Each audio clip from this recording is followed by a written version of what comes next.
नमस्कार साथियों, श्रीमद् भगवत गीता के पास आपके हर प्रश्न का उत्तर है। चाहे आपकी कोई भी परेशानी हो, कोई भी इच्छा हो, श्रीमद् भगवत गीता आपके हर प्रश्न का उत्तर देती है, आपकी हर समस्या का हल देती है।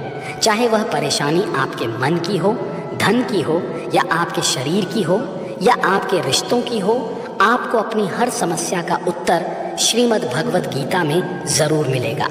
श्रीमद् भगवत गीता साक्षात भगवान की दिव्य वाणी है, जो धारण करने से भविष्य के दुख का निवारण नहीं होता है। डर से तो चिंताएं ही बढ़ती हैं, जो मन का सुख चैन सभी छीन लेती हैं। किसका डर है तुम्हें? कौन तुम्हें मार सकता है? तुम शरीर नहीं हो, शरीर तो तुम्हारा मात्र एक साधन है अपने कर्मों को सिद्ध करने का। तुम एक आत्मा हो जो कि अमर है। अर्जुन युद्ध में अपने भाई बंधु से लड़ना नहीं चाहते थे, लेकिन श्री कृष्ण ने समझाया कि जब किसी विवाद का हल शांतिपूर्ण तरीके से नहीं होता तो फिर युद्ध ही एकमात्र विकल्प बच जाता है। कायर लोग युद्ध से पीछे हटते हैं। युद्ध भूमि पर पहुंचने के बाद भी अर्जुन युद्ध नहीं करना चाहता था। तब भगवान श्री कृष्ण ने उससे कहा कि ना कोई मरता है और ना कोई मारता है, सभी निमित्त मात्र हैं। आत्मा अजर और अमर है, इसीलिए मनुष्य को डरना नहीं चाहिए। अभी तो तुम्हें अपने नियत कर्मों को निडरता के साथ संपन्न करना चाहिए। जिसे आप सबसे ज़्यादा महत्व दोगे, वही आपको कभी महत्व नहीं देगा। आपने कभी गौर किया है कि आपका अपमान कौन लोग करते हैं? वही जिसे आप सबसे ज़्यादा, हद से ज़्यादा महत्व देते हैं। दूसरों की इज्जत करना अच्छी बात है, पर दूसरों की अगर बहुत ज़्यादा इज्जत करेंगे तो उनकी नज़र में आपकी इज्जत ख़त्म हो जाती है। इसलिए किसी को भी कभी भी अपना सब कुछ नहीं बनाना चाहिए कि तुम ही मेरे सब कुछ हो। जैसे ही आप किसी को अपना सब कुछ बना लेते हैं तो आप उसके लिए कुछ भी नहीं रह जाते। इसीलिए लोगों को इज्जत उतना ही देना चाहिए जितना वे हजम कर सकें। हद से ज़्यादा इज्जत देना आपकी ही बेइज्जती करवा सकता है। जैसा अन्न खाओगे वैसा ही आपका मन और आपकी बुद्धि होगी। आप वैसा ही कर्म करोगे और वैसा ही आचरण करोगे। सात्विक अन्न खाओगे तो आपका मन भी सात्विक होगा, सात्विक व्यवहार भी करोगे, सोच भी आपकी अच्छी होगी। श्री कृष्ण ने भगवत गीता में सात्विक, राजसिक और तामसिक इन तीनों आहारों का विस्तार से वर्णन किया है कि क्या खाना चाहिए और क्या नहीं खाना चाहिए। इसका निचोड़ यही है कि जो मनुष्य सात्विकता से भोजन करता है उसे जीवन में सुख और शांति अवश्य मिलते हैं। राजसिक भोजन करने से व्यवहार में क्रोध और अहंकार उत्पन्न होते हैं, जबकि तामसिक भोजन करने से व्यक्ति में काम, वासना और नकारात्मकता की अधिकता आती है, जिसके फलस्वरूप जीवन में दुख, चिंता और निराशा मिलती है। अतः हमें हमारे भोजन का चयन सोच समझ कर करना चाहिए। तो जो सभी करते हैं, बल्कि वो करो जो आपके लिए सही है। श्री कृष्ण ने अर्जुन से कहा, हे अर्जुन, जो तेरे कर्तव्य हैं, जो तेरे लिए सही है, जो तुझे करना चाहिए, तू वो कर। कभी भी वो काम मत कर जो दुनिया कर रही है।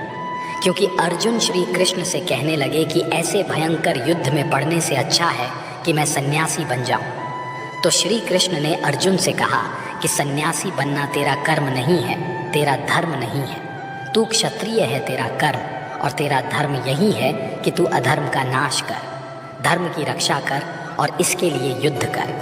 ऐसे ही हर इंसान का एक अलग कर्तव्य होता है, एक अलग ही मार्ग होता है। तो कभी भी उस मार्ग पर मत जाना जहाँ सारी भीड़ जा रही हो। कभी भी वो काम मत करो जो दुनिया करती है। अगर आप वो करोगे जो भीड़ कर रही है तो आप भी उसी भीड़ में कहीं खो जाओगे।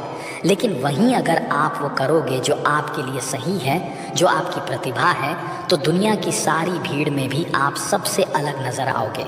लालच में इंसान कभी कुछ हासिल नहीं कर सकता।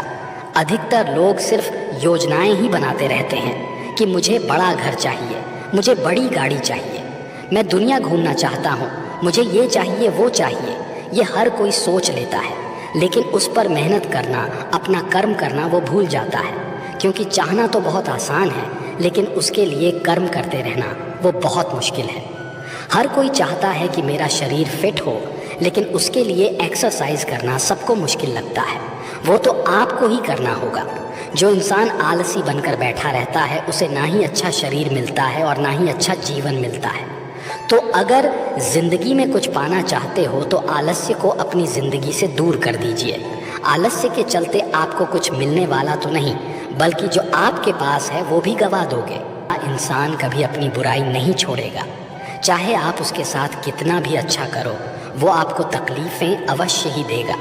इसीलिए जो जैसा है आप उसके साथ वैसा ही व्यवहार करें। बुरे इंसान के साथ आप कितने भी अच्छे बन जाओ, वो कभी अच्छा नहीं बनने वाला।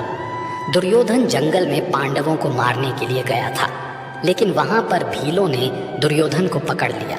वे भील दुर्योधन को मार देना चाहते थे, लेकिन युधिष्ठिर अपने भाई की रक्षा करने के लिए वहाँ पहुँच गया और उसके जीवन की रक्षा की। लेकिन उसके बाद क्या हुआ, वो हमेशा पांडवों का नुकसान ही करता रहा। इसलिए अगर कोई इंसान बुरा है, उसके साथ आप ज़्यादा अच्छा बनने की कोशिश ना करो। जो जैसा है उसके साथ साथ वैसा ही व्यवहार करो। वक्त में जो दुख के समय में आपका साथ दे, सिर्फ वही आपका अपना है। बाकी तो अपनेपन का नाटक करने वाले बहुत से लोग होते हैं, बड़ी बड़ी बात करने वाले बहुत लोग होते हैं कि हम आपसे बहुत प्रेम करते हैं। कोई भी दुख हो, कोई भी तकलीफ हो, हमें याद कर लेना। लोग दुख उठाने की बात करते हैं, आने जाने की बात करते हैं, हाथ मिलाना तो ठीक से नहीं जानते और दिल मिलाने की बात करते हैं। जब सच में आपकी ज़िंदगी में तकलीफ़ आएगी, तब आपको समझ में आ जाएगा कि आपका साथ देने के लिए कौन खड़ा है और कौन भाग गया। उस समय सारे लोग भाग जाते हैं, क्योंकि लोगों को पता होता है कि ये व्यक्ति हमारे पास आया तो हमसे मदद ही मांगेगा और वो हमें कुछ दे नहीं पाएगा। लोग आपसे सिर्फ तभी रिश्ता रखें जब आप उन्हें कुछ दे सकते हैं और आपसे उन्हें कुछ फ़ायदा हो सकता है। लेकिन जब लोगों को ये पता चल जाता है, ये समझ में आ जाता है कि उनको आपसे कोई फ़ायदा नहीं होने वाला, बल्कि उनको तो आपकी मदद करनी पड़ेगी, तो वे आपको दूर से ही देखकर भाग जाते हैं। इसीलिए जो आपके मुश्किल वक्त में आपके साथ खड़ा हो, सिर्फ वही आपका अपना होता है। बाकी इस दुनिया में सब पराये होते हैं, क्योंकि सिर्फ अपना अपना कह देने से कोई अपना नहीं हो जाता, बल्कि अपना तो वो होता है जो दुख के समय में आपका साथ दे। आप संसार से जितना प्रेम लगाओगे, जितना लगाव, जितना मोह लगाओगे, उतना ही जीवन में दुख और पीड़ा का अनुभव करोगे। आपके सारे दुखों का कारण किसी को अपना मानना है। आप कभी गौर करना, आपकी ज़िंदगी के सारे दुख, सारी तकलीफ़ें, सारी चिंताएं वहीं से आती हैं जहां आपका अपनापन होता है कि यह मेरा है या मेरा अपना है। यहीं से आपकी ज़िंदगी में दुख आना शुरू हो जाता है। ज़िंदगी में जब हम किसी चीज़ को, किसी इंसान को, किसी रिश्ते को, किसी काम को अपना मान लेते हैं, मेरा मान लेते हैं, वहीं से सारे दुखों की शुरुआत होती है, वहीं से हर तकलीफ़ की शुरुआत होती है। इसीलिए भगवान श्री कृष्ण कहते हैं कि अगर दुखों और निराशा हो से मुक्ति चाहते हो तो इस संसार के मोह में मत उलझो, मेरी भक्ति करो और मुझसे ही प्रेम करो। मैं तुम्हें इस संसार के सभी दुखों से मुक्त करके मोक्ष प्रदान करूँगा। मनुष्य को कभी भी बदले और घृणा की भावना अपने मन में नहीं रखनी चाहिए और ना ही अपने भाग्य को कोसना चाहिए, क्योंकि इस तरह वो अपना संपूर्ण जीवन बर्बाद कर लेता है। एक बार दानवीर कर्ण ने भगवान श्री कृष्ण से अपनी व्यथा सुनाई और कहा कि हे कृष्ण, जब मैं पैदा हुआ तब मेरी माँ ने मुझे त्याग दिया, इसमें मेरा क्या अपराध था? द्रोणाचार्य ने मुझे शिक्षा देने से मना कर दिया क्योंकि वो मुझे क्षत्रिय नहीं मानते थे, इसमें भी मेरा क्या अपराध था? और द्रौपदी के स्वयंवर में मुझे अपमानित किया गया क्योंकि मैं राज्य परिवार का हिस्सा नहीं हूँ, भला इन सब में मेरा क्या अपराध था? जवाब में श्री कृष्ण ने कहा, हे कर्ण, ज़रा ध्यान से सुनो। जब मेरा जन्म हुआ तब मैं कारागार में था और मेरे पैदा होते ही मेरी मृत्यु मेरी प्रतीक्षा कर रही थी। जिस रात मेरा जन्म हुआ था उस रात मुझे मेरे माता पिता से अलग होना पड़ा। मेरा बचपन गरीबी और अभावों में बीता और मुझे हर वो काम करना पड़ा जो एक गरीब परिवार में करना होता है। गायों का गोबर मैं अपने हाथों से उठाता था। जब मैं चल भी नहीं सकता था तब मुझ पर प्राण घातक हमले किए गए। मुझे मारने की बार बार कोशिशें की गईं। मेरे पास बचपन में ना तो शिक्षा थी, ना ही महल, ना कोई गुरुकुल था, ना ही कोई विशाल सेना थी। लेकिन तब भी मेरे मामा मुझे अपना सबसे बड़ा शत्रु मानते थे। मेरा भी जीवन कई चुनौतियों से गुजरा है। ये बात इतनी महत्वपूर्ण नहीं है कि जीवन में कितनी बार अपमानित होना पड़ रहा है, पर यह महत्वपूर्ण है कि आप उस अपमान का जवाब कैसे दे रहे हैं। आपके पास ज्ञान है जिसका आप उपयोग कर रहे हैं। इन सब चुनौतियों को पार करके कैसे आप आगे जा रहे हैं, ये बात सबसे अधिक महत्वपूर्ण है। महाभारत में जिस तरह से कर्ण की जिंदगी में उतार चढ़ाव आए, उससे यही सीख मिलती है कि इस क्रूर दुनिया में अपना अस्तित्व बनाए रखना कितना मुश्किल होता है। इसलिए समय के हिसाब से बदलना ज़रूरी होता है, लेकिन वो बदलाव ही उचित है जिसमें सभी का हित हो।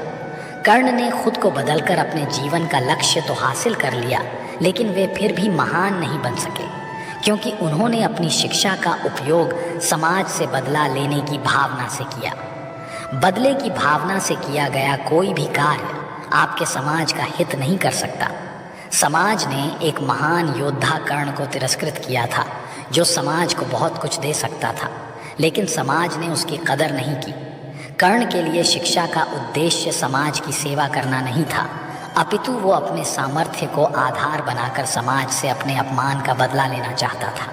समाज और कर्ण दोनों को ही अपने अपने द्वारा किए गए अपराध के लिए दंड मिला, और आज भी मिल रहा है। कर्ण यदि ये समझता कि समाज व्यक्तियों का एक भाग मात्र है जिसे हम लोगों ने ही बनाया है, तो संभवतः वो समाज को बदलने का प्रयास करता, न कि समाज के प्रति घृणा करता। हर काम को समझदारी से करना ही योग होता है। कई लोग काम तो करते हैं, लेकिन उन्हें हासिल कुछ नहीं होता। बहुत से लोग कहते हैं कि हम तो मेहनत बहुत करते हैं, तब भी ज़िंदगी में सफलता हासिल नहीं हो रही है। लेकिन सच्चाई ये है कि बहुत कुछ करने से, बहुत मेहनत करने से आपको सफलता नहीं मिलेगी, लेकिन सही तरीके से, सही समझ के साथ काम करने से आपको ज़िंदगी में सफलता अवश्य मिलेगी। भगवान श्री कृष्ण कहते हैं कि मनुष्य को योग में स्थित होकर, एकाग्रचित होकर अपना कर्म करना चाहिए। मन को एकाग्र करने से मनुष्य को और गलत कार्य में अंतर समझ में आने लगता है, जिससे मनुष्य सही मार्ग का अनुसरण करके अपना जीवन सफल बना सकता है। लोग कहते हैं मेरा तो समय ही खराब चल रहा है, मुझे नहीं समझ आता कि मैं क्या करूं, कैसे अपने बुरे समय को अच्छे समय में बदलूं। बुरे समय में जो करना चाहिए वो तो लोग करते ही नहीं।